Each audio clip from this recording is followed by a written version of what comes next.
Gold rate ಬೀದಿನಲ್ಲಿ ಮಾರಾಟ ಮಾಡ್ತಿದ್ರೆ ಈಗ ಗೋಲ್ಡ್ ರೇಟ್ ಅದರ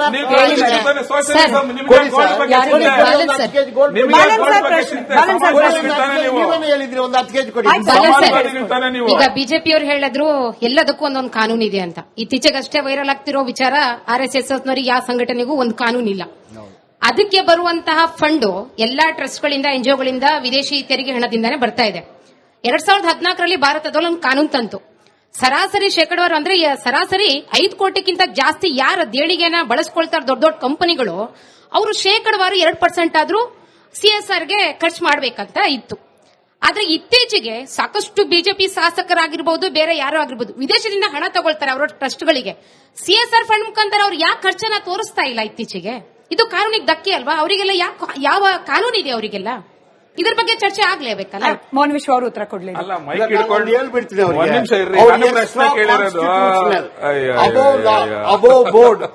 ಯಾರು ಪ್ರಶ್ನೆ ಮಾಡಬಾರ್ದು. ಈಗ ಅಲ್ಲ, ಇಲ್ಲಿ ಸಮಸ್ಯೆ ಏನಂತ ಹೇಳಿದ್ರೆ ಸ್ಟೈಲ್ ಆಗಿ ಇಟ್ಕೊಂಡ್ಬಿಟ್ಟು ಮೈಕ್ ಹೇಳಬಿಟ್ರೆ ಬಿಜೆಪಿ ಲೆಕ್ಕ ಕೊಡ್ತಾ ಇಲ್ಲ, ಬಿಜೆಪಿ ಮಾಡ್ತಿಲ್ಲ ಅಂತ.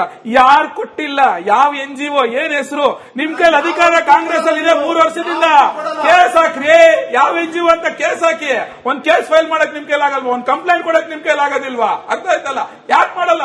ಸುಮ್ನೆ ಗಾಳಿಲ್ಕೊಂಡು ಏನೇ ಮಾಡ್ಲಿ RSS ನಾಗ್ಪುರ ಚರ್ಚೆಗೆ ಬನ್ನಿ, ಬರೋದೇ ಇಲ್ಲ. ನಾನ್ ಬೀದಿಲಿ ನಿಂತ್ಕೋತೀನಿ, ಅದ್ 2 ಹೆಸರೇ ಹೇಳ್ತೀನಿ ಅಷ್ಟೇ. ಈ ಬೀದಿ ನಾಟಕ ಚೈನೀಸ್ ಏಜೆಂಟ್ ನಡೀತಾ ಇರೋದು. ಆ ಮೇಡಮ್ ಬರೀ ಸೆನ್ಸಿಬಲ್ ಕ್ವಶನ್ ಕೇಳಿದ್ರು. Your question is perfectly right.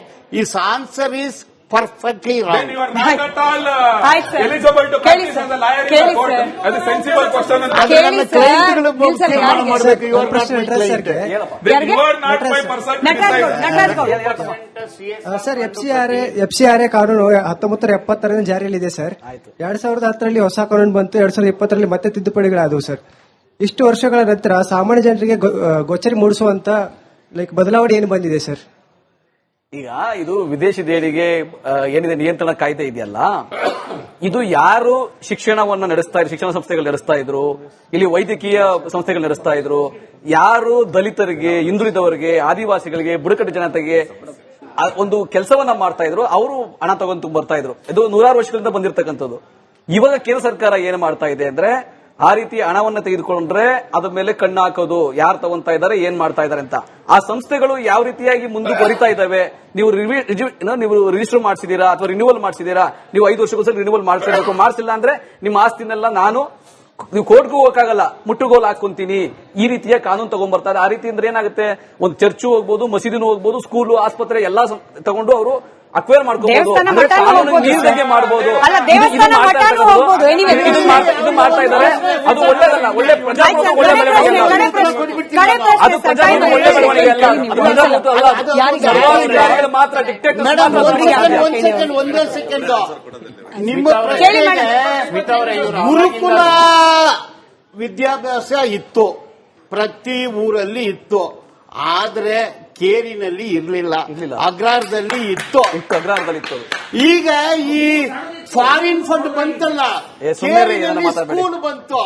ಅದು ಕೇರಿನಲ್ಲಿ ಸ್ಕೂಲ್ ಬಂದ ಮೇಲೆ ಹೊಟ್ಟೆ ಉರಿ ಆಯ್ತು. ಇದು ಹೊಟ್ಟೆ ಉರಿ ಕಾನೂನು. ಇದು ನೋಡಿ ತಪ್ಪು ಸ್ಟೇಟ್ಮೆಂಟ್ ಅದು. ಯಾಕಂದ್ರೆ ಬರೀ ಫಾರಿನ್ ಫಂಡ್ ಬರೋದ್ರಿಂದಾನೇ ಇವತ್ತು ಎಜುಕೇಶನ್ ಇನ್ಸ್ಟಿಟ್ಯೂಷನ್ ಡೆವಲಪ್ ಆಗಿ ಇವತ್ತು ಭಾರತ ಈ ಮಟ್ಟಕ್ಕೆ ಬಂದಿದೆ ಅಂದ್ರೆ ಅದನ್ನ ನೀವು ಆಸ್ ಅ ರೆಪ್ಯೂಟೆಡ್ ಮೀಡಿಯಾ ನೀವು ಅಕ್ಸೆಪ್ಟ್ ಮಾಡ್ತೀರಾ? ಸ್ಟೇಟ್ಮೆಂಟ್ ಹೌದು ಹೌದು ಇಲ್ಲ ಅಂತ ಅಲ್ಲ.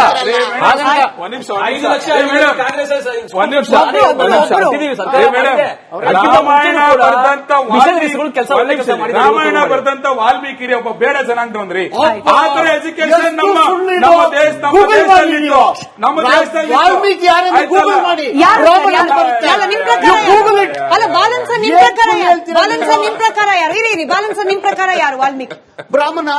ವಾಲ್ಮೀಕಿ ರಾಮ ಯಾರು ಸರ್? ಬ್ರಾಹ್ಮಣನ. ಕೃಷ್ಣ ಯಾರು ಸರ್? ಬ್ರಾಹ್ಮಣನ. ಸಿಕ್ಕಿತ್ತಲ್ಲ ಸರ್ ಗುರುಕುಲದಲ್ಲಿ ವಿದ್ಯಾಭ್ಯಾಸ ಎಲ್ಲಿ? ಇದು ಕೇಳಿ ಒಂದು ಮೇಡಮ್ ಕಟ್ಟು ಪ್ರಶ್ನೆ. ಕತೆ. ಕೇಳಿ ಮೇಡಮ್ ಪ್ರಶ್ನೆ. ಕೇಳಿ ಮೇಡಮ್ ಪ್ರಶ್ನೆ.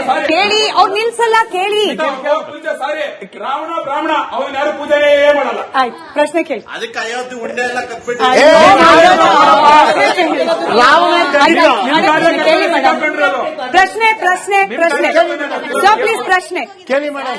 FCRA ಅಮೆಂಡ್ಮೆಂಟ್ ಆಗೋದ್ರಿಂದ ನಿಮಗೇನ್ ತೊಂದರೆ ಆಗುತ್ತೆ? Why are you not allowing? ಇನ್ನೊಂದ್ಸತಿ ಕೇಳಿ, ಫಸ್ಟ್ ಇಂದ ಕೇಳಿ. FCRA ಅಮೆಂಡ್ಮೆಂಟ್ ಆಗೋದ್ರಿಂದ what is the loss for you? Whichever is against constitution, I oppose. Whichever is against law, I oppose. Whichever law against people of India, marginalized people of India, I oppose. See, this I cannot be a mute spectator. ಈಗ ಸಮಾಜದಲ್ಲಿ ಏನ್ ಅನ್ಯಾಯ ನಡೆಯುತ್ತೆ ನಾನು ಧ್ವನಿ ಎತ್ತಬೇಕು. ಇಲ್ಲ ಅಂದ್ರೆ ಸ್ವಾರ್ಥ. ನಾನು ಸ್ವಾರ್ಥಿ ಅಲ್ಲ. ನಾನು ಹೇಳ್ತೀನಿ ಮೇಡಮ್, ಬೆಂಗಳೂರಲ್ಲಿ ನಾನು ಬೆಳಗ್ಗೆ ಬಂದಿದ್ದು 25 ವರ್ಷಕ್ಕೆ ಮೊದಲು ಸ್ಕೂಟರ್ ತಗೊಂಡು ಎಲ್ಲಾ ಏರಿಯಾದಲ್ಲಿ ಸ್ವಚ್ಛಗೊಳಿಸೋರ್ನ ಕೇಳಿ. I fought for there wages. HAL ಅಲ್ಲಿ ಕೇಳಿ, I fought for there wages. ಬಂಡೆ ಹೊಡೆಯವ್ರಿಗೆ ಇಡೀ ಕರ್ನಾಟಕ ಎಲ್ಲ ಬಂಡೆ ಹೋಗಿದ್ದೀನಿ. ಅವ್ರಿಗೆ ಕಾನೂನಿಗೆ ಫೈಟ್ ಮಾಡಿದ್ ನಾನು. ಸರಿ, ಇದು ನಿಜವಾಗ್ಲೂ FCRA. ನೀವು ಎಲ್ಲೂ ಹೋದ್ರಿ ಅಲ್ಲೂ ಹೋದ್ರಿ ಅಂತ ಪ್ರಶ್ನೆ ಮಾಡಕ್ ಹೋಗ್ಬೇಡ. 10 seconds. Don't question my integrity. 1.5 hours ಆದ್ಮೇಲೆ ಪಾಪ ಆ ಮೇಡಮ್ ಈ ಪ್ರಶ್ನೆ ಕೇಳ್ತಿದ್ದಾರೆ ಅಂತ ಹೇಳಿದ್ರೆ Balan has failed miserably to convince ವೈಯಕ್ತಿಕವಾಗಿ ಯಾರ್ ಗೆದ್ರು ಯಾರ್ ಸೋತ್ರು ಅಲ್ಲ ಸರ್, ಎಲ್ಲರೂ ಇಂಡಿವಿಜುವಲ್ ಕೆಪಾಸಿಟಿ ಮೇಲೆ. ಅಲ್ಲ, ನೀವೆಲ್ಲರೂ ಕೂಡ ಇಂಡಿವಿಜುವಲ್ ಕೆಪಾಸಿಟಿಯಲ್ಲಿ ನಿಮ್ಮ ಪೊಲಿಟಿಕಲ್ ಪಾರ್ಟಿ ಅಥವಾ ನಿಮ್ಮ ಐಡಿಯಾಲಜಿಯನ್ನ ಸಪೋರ್ಟ್ ಮಾಡಿ ಮಾತನಾಡಿದ್ದೀರಿ. We are not competing here, we are just exploring matters.